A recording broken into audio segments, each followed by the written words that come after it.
Les populations en Syrie victimes de la coalition anti-Daesh, victimes des djihadistes, victimes aussi des forces du président Bachar al-Assad qui n'hésitent pas à assiéger certaines villes comme Alep, encerclée, coupée du monde par l'armée du régime. 300 000 habitants seraient pris au piège, au bord de la famine.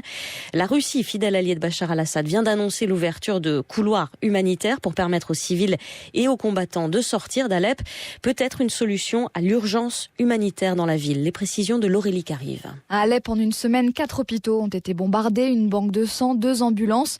Le régime syrien a fait des infrastructures médicales une cible, s'alarme Oubaïda Al-Moufti. Il est le vice-président de l'Union des organisations de secours et de soins médicaux. Récemment, un collègue d'Alep me décrit qu'il y avait des blessés de bombardement qui refusaient d'aller vers les hôpitaux parce qu'ils ont dit aux secouristes que ces hôpitaux vont être bombardés. J'ai pas envie d'aller mourir dans l'hôpital qui sera bombardé.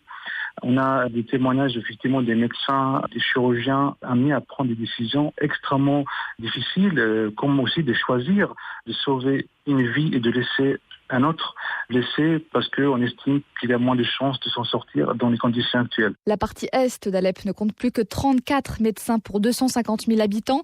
Le dernier pédiatre a été tué en avril. Le dernier cardiologue est grièvement blessé le week-end dernier.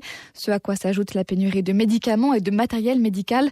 Dans ces conditions, les malades se retrouvent dans la quasi-impossibilité de se soigner. Aujourd'hui, si quelqu'un a un problème cardiaque, malheureusement, il peut mourir de ce problème cardiaque. Et on ne va pas le compter parmi les morts de guerre parce que c'est des morts naturelles. Autant de victimes indirectes d'un conflit syrien qui a fait plus de 280 000 morts en 5 ans.